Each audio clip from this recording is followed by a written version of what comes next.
Question first देखेंगे, work is said to be done when, कार्य कब किया गया माना है। तो ए देखेंगे force is applied, B object move, और सी क्या होता है फोर्स का डिस्प्लेसमेंट, और डी एनर्जी लॉस्ट। तो देखिए हमारा वर्क कब किया गया माना जाता है, तो जब बल से विस्थापन हो, जब हम किसी वस्तु पे क्या करेंगे बल लगाएंगे वो विस्थापन होगी तो वहाँ पे क्या होगा फोर्स होगा मिलेगा हमको। तो करेक्ट ऑप्शन क्या हमारा सी है। नेक्स्ट क्वेश्चन देखेंगे, question second, yes I unit of work is, कार्य की एस आई इकाई क्या है। ए वाट, बी जूल, सी न्यूटन, डी पास्कल। देखिए पावर की यूनिट वाट होती है, और एनर्जी की यूनिट क्या होती है जूल होती है, और वर्क की यूनिट भी जूल होती है, और पावर की यूनिट क्या होती है न्यूटन, और प्रेशर की यूनिट पास्कल। तो हमारा करेक्ट ऑप्शन क्या है जूल। ऑप्शन बी क्या हमारा करेक्ट है। क्वेश्चन थर्ड देखेंगे, पावर इज डिफाइंड है, शक्ति की परिभाषा है। A work into time, B work upon time, C work force into time, और डी एनर्जी इंटू टाइम। तो देखिए जो हमारा पावर होता है वर्क डन अपॉन टाइम होता है, तो ऑप्शन बी हमारा क्या है करेक्ट है। क्वेश्चन फोर देखेंगे, yes I unit of power is, शक्ति की यस आई इकाई क्या है। ए जूल, बी वाट, और सी न्यूटन, डी वोल्ट। तो यूनिट ऑफ पावर की क्या होता है वाट होता है, तो ऑप्शन बी हमारा क्या है करेक्ट है। क्वेश्चन फिर देखेंगे, इफ डिस्प्लेसमेंट इज जीरो, यदि हमारा डिस्प्लेसमेंट जीरो हो जाता है शून्य हो जाता तो हो जाता है तो क्या होगा। वर्क इज मैक्सिमम, कि वर्क इज जीरो, कि वर्क इज निगेटिव, कि वर्क इन इनफाइनाइट। देखिए यदि हमारा डिस्प्लेसमेंट जीरो है तो वहाँ पे वर्क जीरो हो जाएगा, जब हम डिस्प्लेसमेंट नहीं करेंगे तो हमारा वर्क नहीं होगा, तो यहाँ पे वर्क क्या हो जाएगा जीरो। तो ऑप्शन बी हमारा क्या है करेक्ट है। क्वेश्चन सिक्स देखेंगे, काइनेटिक एनर्जी डिपेंड्स ऑन, गतिज ऊर्जा निर्भर करती है mass only, velocity only, both mass and velocity and height. जो काइनेटिक ऊर्जा होती है किस पे डिपेंड करती है, काइनेटिक एनर्जी का फार्मूला क्या होता है हाफ एम बी स्क्वायर। तो मास पे भी डिपेंड करेंगी और वेलोसिटी भी डिपेंड करेगी, तो ऑप्शन सी हमारा क्या है करेक्ट है, birth mass and velocity. Question seven देखेंगे, पोटेंशियल एनर्जी डिपेंड्स ऑन, स्थितिज ऊर्जा निर्भर करती है ए स्पीड पे, बी मास एंड हाइट पे, सी फोर्स पे, डी पावर पे। तो देखिए पोटेंशियल एनर्जी जो होती है किस पे डिपेंड करती है, इसका फार्मूला क्या था एम जी एच। तो मास पे डिपेंड करेगी और किस पे डिपेंड करेगी हाइट पे। तो ऑप्शन बी हमारा क्या है करेक्ट है, ऑप्शन बी करेक्ट। क्वेश्चन 8 देखेंगे, work done against gravity is, गुरुत्वाकर्षण के विरुद्ध किया गया कार्य होता है पॉजिटिव होता है कि निगेटिव होता है कि जीरो होता है कि इनफाइनाइट। देखिए जो गुरुत्वाकर्षण के विरुद्ध किया गया कार्य क्या होता है पॉजिटिव होता है, तो हमारा ऑप्शन ए क्या है करेक्ट है। क्वेश्चन 9 देखेंगे, work done by gravity is, गुरुत्वाकर्षण द्वारा किया गया कार्य होता है निगेटिव होता है कि पॉजिटिव होता है कि जीरो की इनफाइनाइट। देखिए गुरुत्वाकर्षण द्वारा किया गया कार्य जो होता है वो कैसा होता है पॉजिटिव होता है, हमारा ऑप्शन बी क्या है करेक्ट। क्वेश्चन 10 देखेंगे, अ बॉडी एट रेस्ट है, स्थिर वस्तु के पास होती है कौन सी ऊर्जा होती है, काइनेटिक एनर्जी होती है कि पोटेंशियल एनर्जी होती है कि बर्थ होती है कि नो एनर्जी। यदि हमारी बॉडी रेस्ट में रहेगी तो वहाँ पे कौन सी ऊर्जा होती है पोटेंशियल एनर्जी होती है, तो ऑप्शन बी हमारा क्या है करेक्ट।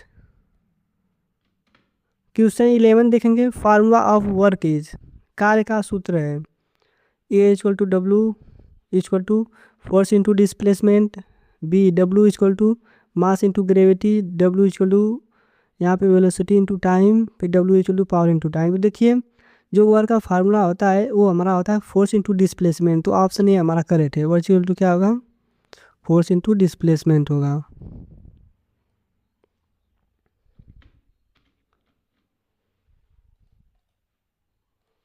क्वेश्चन 12 देखेंगे, फार्मूला ऑफ पावर इज, शक्ति का सूत्र है, इसमें बताना है कि शक्ति का क्या सूत्र है। ए देखिए दिया है power equal to force into displacement, फिर power equal to work upon time, तो power equal to mass into gravity into height, फिर power equal to mass into velocity.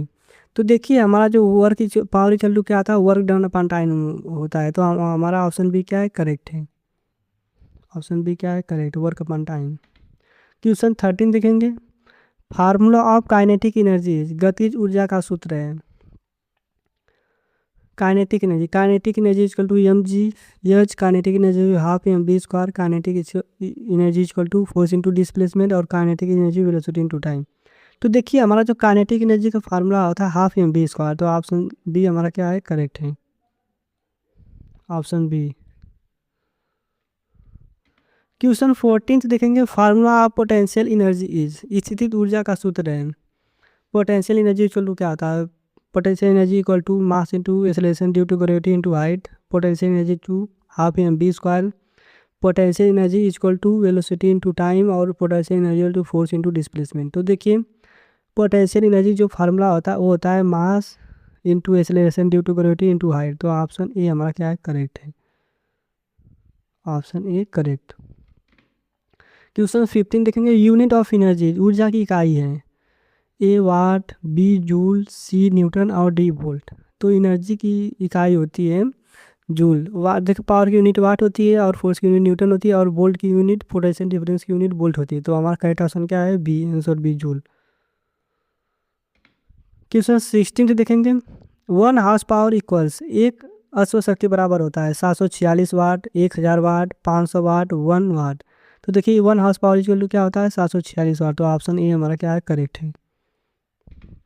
Question 17 देखेंगे, work done in circular motion, वृत्तीय गति में किया गया कार्य, ए मैक्सिमम होता है, B minimum, C zero, D infinite. तो देखिए वृत्तीय गति में जो हमारा किया गया कार्य सी जीरो होता है, क्यों, क्योंकि यहाँ पे फोर्स क्या होता है, परपेंडिकुलर होता है डिस्टेंस के, तो इसलिए यहाँ पे हमारा जो वर्क हो जाएगा क्या हो जाएगा, जीरो हो जाएगा। क्वेश्चन 18 देखेंगे, if force is perpendicular to displacement, यदि बल विस्थापन के लंबवत हो, यदि हमारा क्या आ जाए, जो फोर्स होता है परपेंडिकुलर टू डिस्प्लेसमेंट हो जाए, यदि बल विस्थापन के लंबवत हो तो वर्क इज मैक्सिमम होगा कि वर्क इज जीरो हो जाएगा कि वर्क इज निगेटिव कि वर्क इज इनफाइनाइट। यदि हमारा फोर्स परपेंडिकुलर या डिस्प्लेसमेंट तो वहाँ पे वर्क हमारा क्या हो जाएगा, जीरो हो जाएगा, क्योंकि यहाँ पे एंगल हमारा 90 डिग्री है, कॉस 90 डिग्री क्या होता है, जीरो होता है। तो ऑप्शन बी हमारा क्या है, करेक्ट। क्वेश्चन 19 से देखेंगे, energy stored in a stretches spring, खींची हुई स्प्रिंग में संचित ऊर्जा, काइनेटिक एनर्जी होती है कि पोटेंशियल एनर्जी होती है कि हीट एनर्जी की इलेक्ट्रिकल एनर्जी। देखिए जब हम स्प्रिंग घिसते हैं तो उसमें पोटेंशियल एनर्जी आ जाती है, तो ऑप्शन बी हमारा क्या है, करेक्ट है। क्वेश्चन 20 देखेंगे, work done by friction is, घर्षण द्वारा किया गया कार्य, ए पॉजिटिव, बी निगेटिव, सी जीरो और डी इनफाइनाइट। तो फ्रिक्शन द्वारा क्या होता है कि इसमें क्या होता है, अपोज करता है मोशन को, मतलब कि गति को रोकता है, तो इसमें निगेटिव लगेगा वर्क, तो ऑप्शन बी हमारा क्या है, करेक्ट है। क्वेश्चन 21 देखेंगे, एनर्जी कैन नॉट बी, ऊर्जा को नहीं किया जा सकता, created, destroy, both, A and B और नन। तो देखिए ऊर्जा को हम नहीं उत्पन्न कर सकते और नहीं नष्ट कर सकते हैं, तो ऑप्शन सी हमारा क्या है, करेक्ट है, both, A and B. Question 22 देखेंगे, law of conservation of energy states, ऊर्जा संरक्षण का नियम कहता है, एनर्जी इंक्रीजेज, एनर्जी डिक्रीजेज, फिर energy remain constant, energy become zero. तो देखिए जो ऊर्जा का संरक्षण का नियम जो कहता है वो क्या होता है, ऑप्शन सी करेक्ट है, एनर्जी रिमेन्स कांस्टेंट, इसमें क्या होता है, एनर्जी कांस्टेंट रहती है। क्वेश्चन 23 देखेंगे, यूनिट ऑफ फोर्स इज, बल की इकाई क्या है। देखिए बल की इकाई जो होती है न्यूटन होती है, फोर्स की यूनिट क्या होती है, न्यूटन, ऑप्शन सी हमारा करेक्ट है, ऑप्शन सी। क्वेश्चन 24 देखेंगे, work done in negative and, कार्य ऋणात्मक होता है जब, कब कार्य ऋणात्मक होता है, अपोजिट डायरेक्शन में जब कार्य लगता है तो वहाँ पे क्या होता है, निगेटिव वर्क होता है, ऑप्शन बी हमारा करेक्ट है। क्वेश्चन 25 देखेंगे, अ मशीन विथ मोर पावर, यदि हमारे मशीन के पास ज़्यादा शक्ति रहेगी तो वो क्या करेगी, वर्क फास्टर करेगी, मतलब कि तेज काम को क्या करेगी, बहुत तेज करेगी, ऑप्शन बी करेक्ट है। क्वेश्चन 26, वर्क डन बराबर जीरो वेन एंगल, अगर हमारा वर्क डन क्या हो जाता है, जीरो हो जाता है, तो एंगल कितना होगा, एंगल हमारा इसमें कितना हो जाएगा, 90 डिग्री, क्यों, क्योंकि कॉस 90 डिग्री का जीरो होता है, तो कॉस 90 डिग्री एंगल हमारा जीरो हो जाता है। If velocity double, kinetic energy becomes, यदि हमारी वेलोसिटी डबल हो जाती है तो काइनेटिक एनर्जी क्या होगी, 4 टाइम्स हो जाएगी, क्यों, क्योंकि वेलोसिटी का स्क्वायर हम करेंगे तो 4 हो जाएगा, क्योंकि हाफ एम बी स्क्वायर होता है।